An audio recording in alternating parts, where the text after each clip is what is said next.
Hi, everybody. This is Hondo Carpenter, your Las Vegas Raiders beat writer on Sports Illustrated and the host of the Las Vegas Raiders Insider Podcast, joined by now my very good and dear friend, John Shop. John and I have been doing this, whether on the radio or television or podcasting, for decades, literally.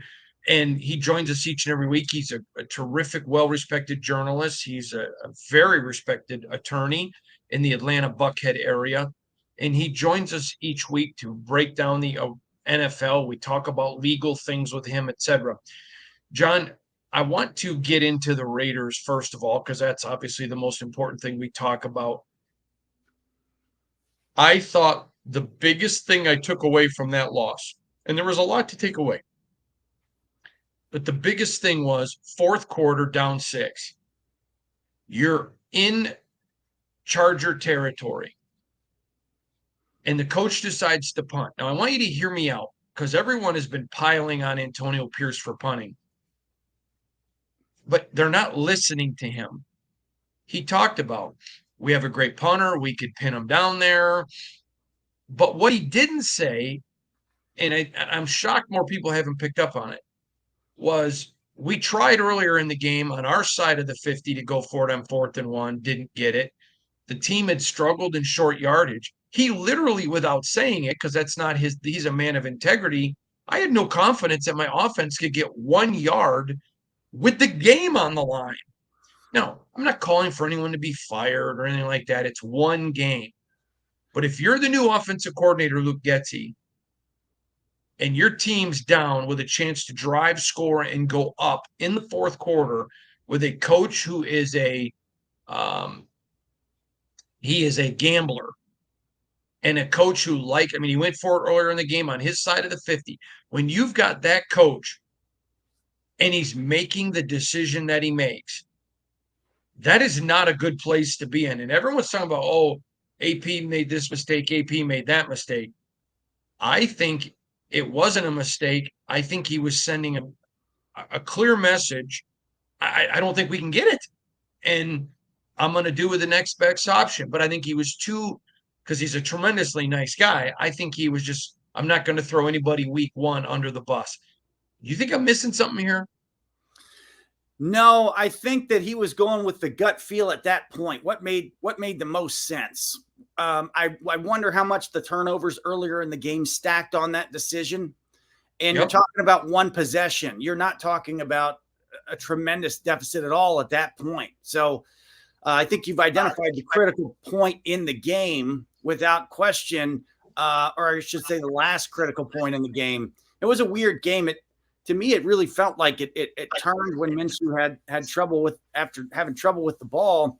You look at a stat sheet, you see the turnovers maybe stand out as the difference maker. But that specific decision, I think what you had there was, here's how it's gone so far. I don't think we're going to get it here. Let's just try to pin them back and maybe play a little more to our strength as far as the opportunity that the defense could do something and really flip the field, completely. So I don't think it was a bad call. I don't think it cost them the game. I think in the context, I understand it in the context, and I wonder if the message got through.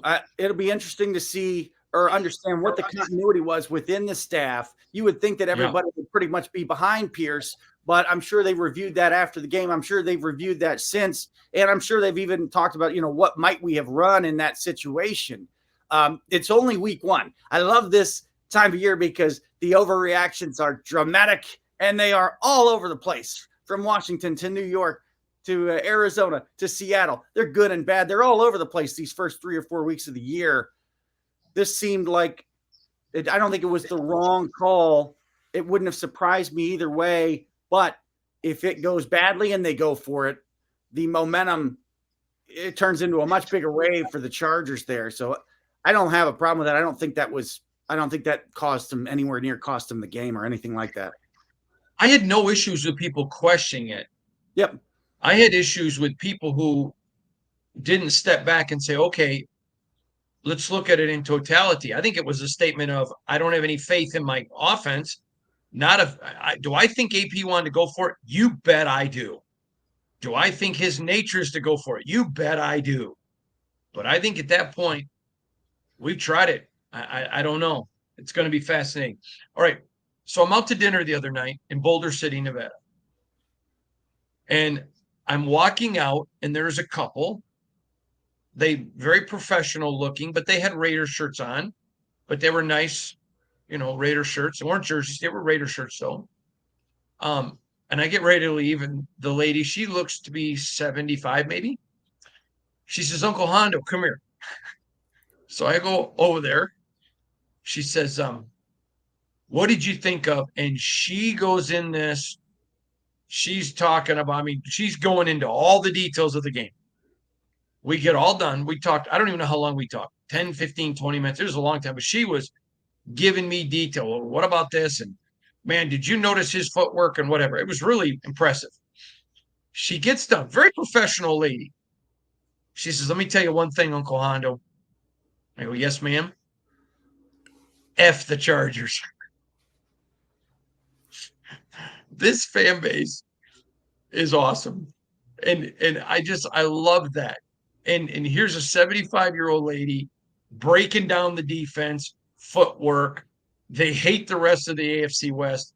It was quite enjoyable. These are some pretty remarkable fans, aren't they?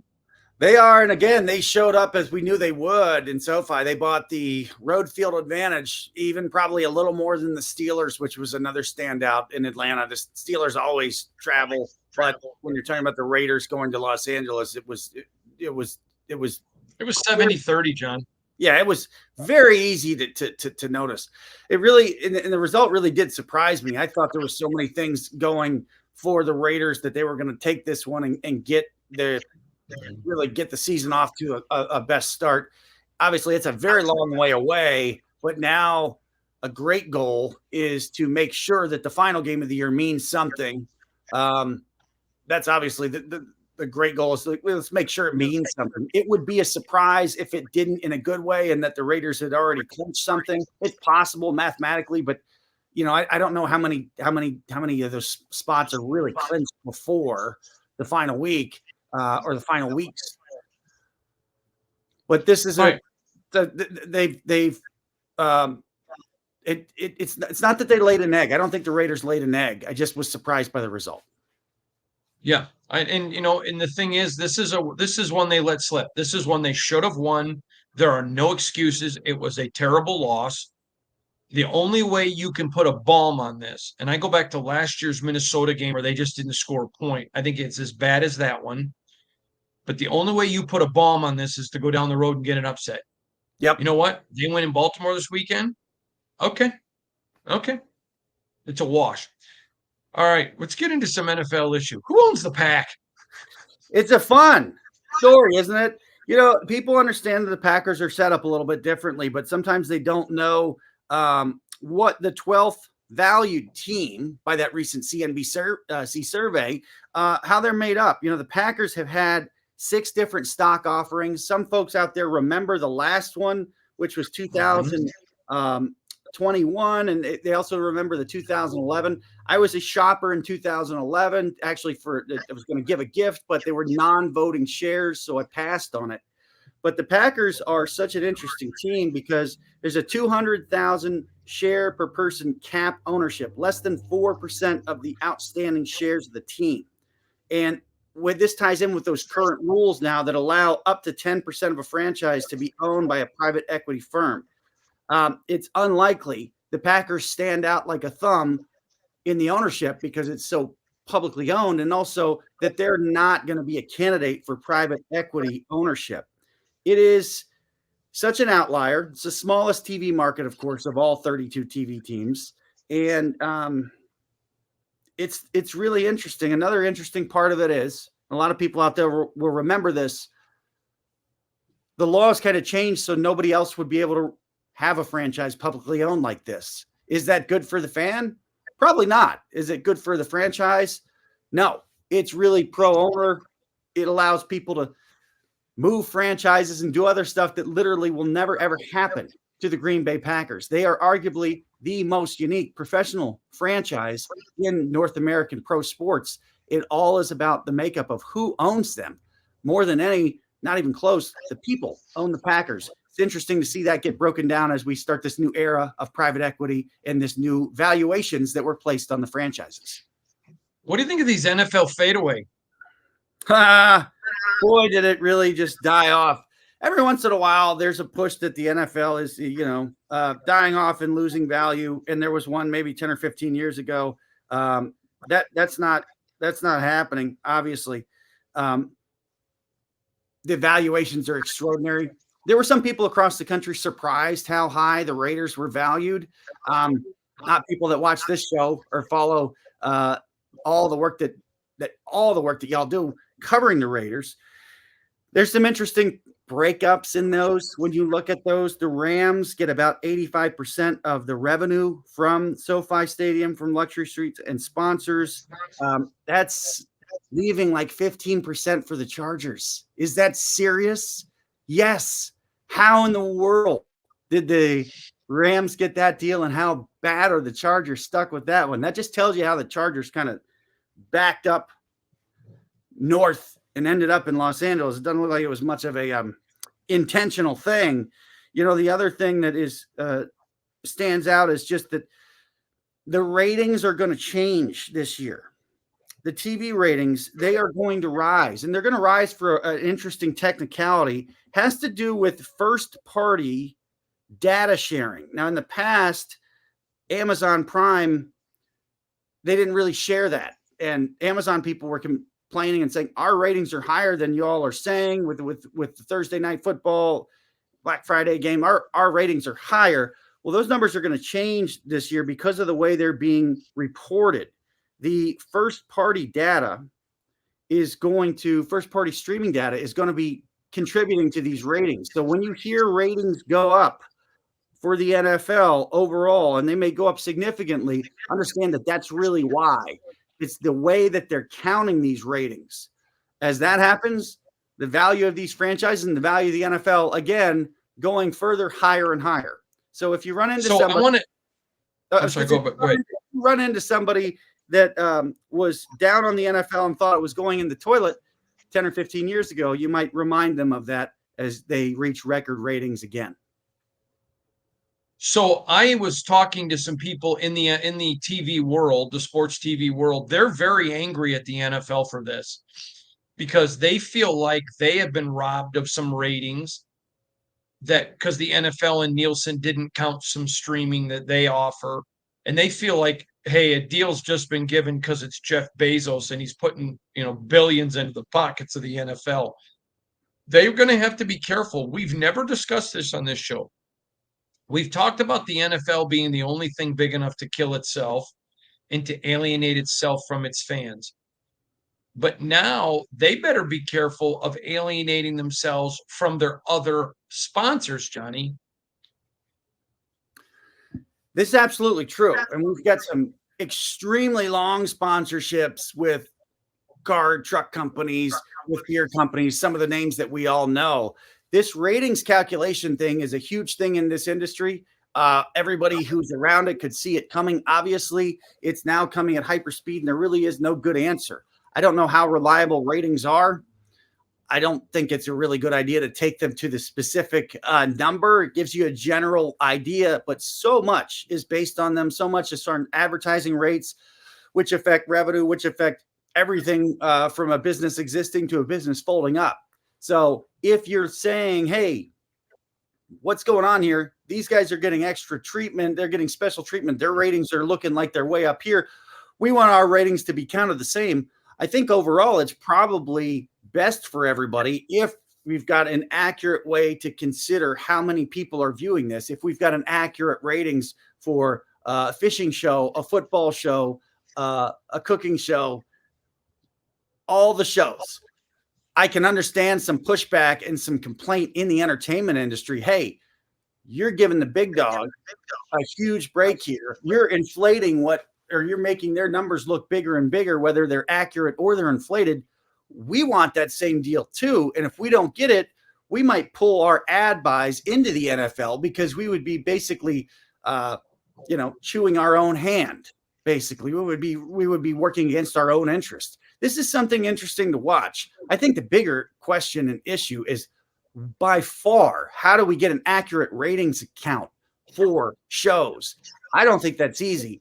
And when you've got streaming companies that either don't share or are more into marketing, like the idea of the Netflix special that's going to pay this comedian $100 million if everybody on the planet streams the thing 365 days in a row, 324 hours in a row.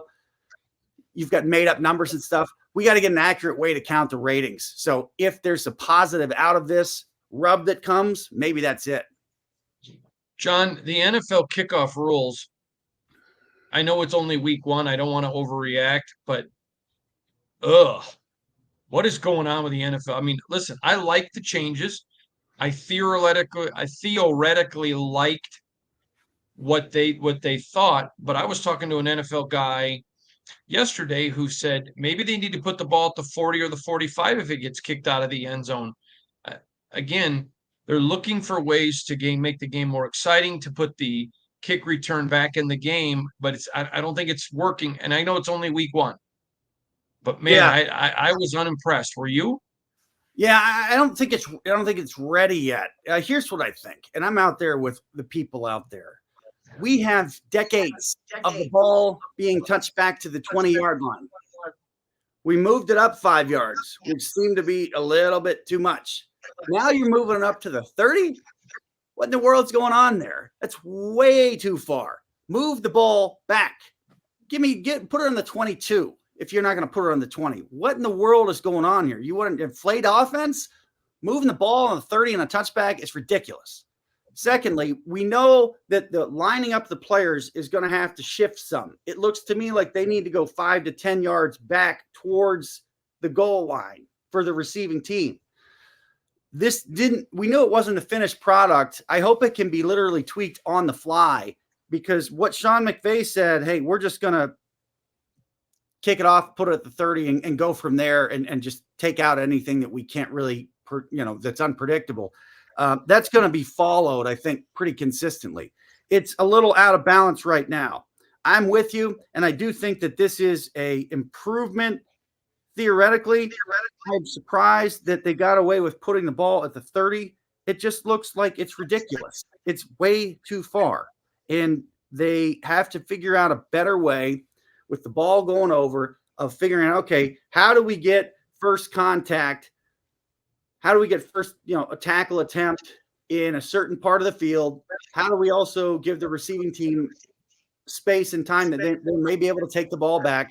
Because the idea is to bring the game. We're all for that. This is not a finished product. It looks a little bit, it looks like it was rushed out maybe a year too soon, because this, although the kick return 33%, a 5-year high, I only see that going backward.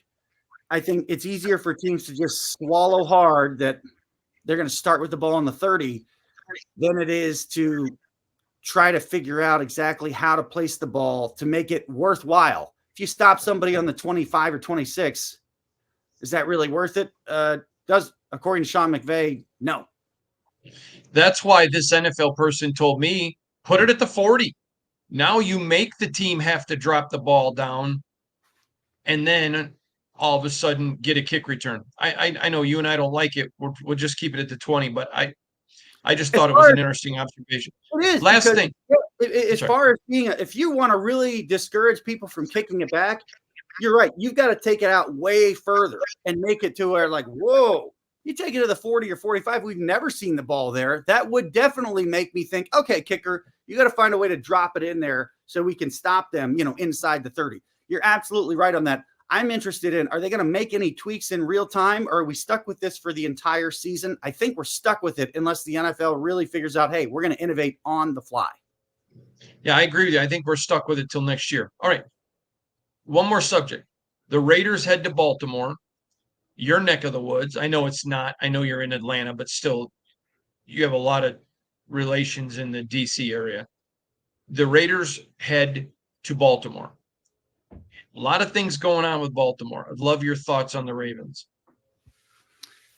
It's one of the premier franchises in the sport.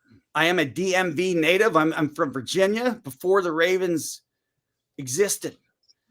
They are a class franchise in terms of they're performing at a high level on a regular basis. Now, look, they have also evolved. Give John Harbaugh some credit. What John Harbaugh has said here recently is they are basically looking to have an offense that evolves. And he said the goal for the offense is to be unpredictable. Now, let me tie that into the Raiders. Let me tie it into one of their owners, future owners, etc., Tom Brady. If you remember, if you took the lesson that Tom Brady gave on the way out the door about how to play quarterback in the NFL, what he said was, I want to identify what the defense is giving me and try to take it. And beyond that, if they're not giving me something, we're going to try to move some pieces so I can get what I want to get. What the Ravens are saying here and what John Harbaugh is saying here is we're not just going to be the best running team in the sport. We're not just going to throw it all the time. We are literally going to evaluate what the other team can do or is going to do on a week-by-week basis and try to take that. So they're trying to totally elevate their offense to be one that is adaptive and one that can take advantage of teams throwing, passing, and maybe make some of those cherished adjustments during the game. What that means to me is I don't think you know what you're going to get with the Ravens on a week-by-week basis. And as this game starts on Sunday, we may see a lot of Derrick Henry. We may not see any. And then later in the game, you may see them flip it. What the Ravens are going to try to do is figure out what they can get done against the Raiders. They're going to try to move the pieces around to make that more likely. They're going to go with it. And then what they're saying is we can adjust. The goal is to be unpredictable. That tells me that the days of the Ravens just straight running it or the Ravens letting Lamar do it, Ravens just going back to Lamar throwing it, those are over. They want to be able to do everything at pretty much every time, depending on what is presented before them. This will be interesting to watch because it's certainly not easy to do. You got to have great personnel to do it. But the Ravens have a pretty good track record of being successful. This is going to be fun to watch them because they are talking about being multi-optional all year long, depending on opponent. All right, John. Last week we do a fearsome foursome every week. We picked 4 games. How'd we do last week? And then let's get to this week's game. I think you got 3. We shared one, and I absolutely got smoked. Now, these games were close, but smoked. You've got a nice 3-game lead in week 2. We got overreaction week 1 behind me with the guitars here. Week 2 is a little choppy. Let's talk about some folks that are looking at 0-2. The Jets at Tennessee. Must win for the Jets. If they don't win, look out. Tennessee, the Mayo man, Will Levis. I don't know if he's ready to play quarterback in the NFL. He's ready for a Mayo commercial. His coach didn't sound too confident in him. Music City, Jets at Titans. Listen, this is 2 bad teams. I'm a big believer in Aaron Rodgers. I think there's so much on the line. When 2 teams are equally bad, I usually go with the home team. But the Titans don't really have a home field advantage. So I'm going to go with a team with the significantly better quarterback. I'm going to take the Jets. I'm with you. I'd like to see the Jets unravel further, but not this week. The Jets have to win that one. They have to.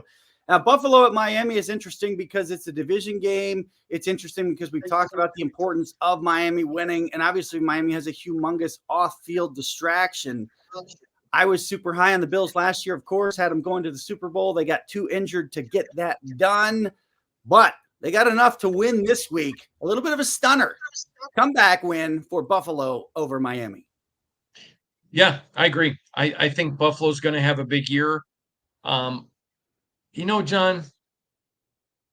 no, I'm going with the Dolphins. I think the heat, the humidity, if it was later in the year, yes. But no, I'm going to go with the Dolphins on this one. I think that they get into the win column. Cramps matter, folks. Watch out for the cramps and the anti-cramping efforts of the Buffalo Bills. That is a definitely different climate, of course. Further up the eastern seaboard we go. Atlanta at Philadelphia. This one only interesting to me because, look, the Falcons looked a little foolish. They certainly could have used a first-round draft pick last week as they mumbled their way through and lost to the Steelers, who also had that road field advantage. I think the Falcons get stomped this week. I like Philadelphia large. I think Philly rolls. I think Howie Roseman will be out there giving away popcorn halfway through to get people to stay. This is going to be a Philly just destructive force. Seattle looked pretty good last week. I like a lot of what they did. They do it quietly, of course. New England, a little bit of a surprise. This one I always watch because I don't care if it's professional football. It's early when the West Coast team comes over and plays early out east. It makes a bigger deal in college, as we all know, if we've seen first halves of those games. Shouldn't be as big a deal in the NFL. I think it still matters. This one's interesting to me. I like Seattle in this one. I think Seattle's a couple steps ahead. I like Seattle with a little bit of an upset over New England. No, it is so hard to travel from the West Coast to the East Coast. And now that I'm here, I can tell you. And I just think New England, I was a big believer in Gerard Mayo because people in the organization were. I know what Bill thought of him. I know what players thought of him. I know what Brian Hoyer really thought of him. X and O's guy. He really understands the game, but he's a new era type of player. He's an Antonio Pierce, D'Amico Ryans, Dan Campbell type guy. If it were in Seattle, I would take Seattle. It's not. I'm going to roll with the Patriots. Can we talk about Bill Belichick for a minute? Because I had an adventure to FUBU in order to see the ESPN2 Manning cast this week with Bill Belichick and the Mannings. It was good. It was eye-opening because basically I think Belichick just started watching tape. So he's just calling out, double that guy, double that guy, double that guy. And also he was like 3 seconds behind on the video feed. So there was a lot of choppy talk over each other, which is fine. That'll get fixed. You put that aside. If you are a football connoisseur, if you like to eat it all you can, all you could do is learn from maybe the best to ever do it. So it was tremendously fascinating to sit there and listen. And you could just see how fast this guy sees what needs to be done. It gives you zero doubt that he would be ready to coach if he wanted to again in 5 minutes. And it also was almost a little disappointing because Belichick was so hard and gruff on the media for so many years that it didn't look like it was necessary. The guy that was on that Manning cast, if you could just have that guy have been with the media, I think everything would have been better overall. But man, I had to take the long road because of the DirecTV blackout. But it's really cool. I love InstaFace. I love that he's on InstaFace. Yeah, it reminded me of 30 Rock when the character that was in that made something up like that. And yes, if you're not on InstaFace following Bill Belichick, you probably should. I just look at it this way. There's no possible way that you can't learn a ton by listening to this guy. And you're getting to watch him with the Mannings, and he's calling out in real time. And the other takeaway I had from him, because he was talking about they got to double the Jets receiver. If I ever get to Bill Belichick to ask him one question, it reminded me again to ask him why they did not, or if they tried to call a timeout in the Super Bowl against the Giants when undefeated, when they saw Plaxico lined up in single coverage. I'm endlessly fascinated whether anybody saw that on the New England sideline or upstairs, whether they tried to call a timeout, why they couldn't get that timeout called, because had they called that timeout, Plaxico is not single covered. And who knows if that undefeated team somehow finds a way to win that one. Yeah, I got it. You know this. I've known Bill a long time. I love the guy. I think he's great. I'm happy for him that people are now getting to see. How many times, John, over the years we've done this, have I said to you, he's really a good guy. And people see the gruff. I'm glad now that people are getting to see the Bill that some of us had an idea who he was. I think that's pretty cool. He's the great Jonathan Shop. John, tell everybody where to find you on social media. We're chatting it away at JP Spartan, real-time reactions to so many games. It's fun. Awesome. We'll see you there, everybody.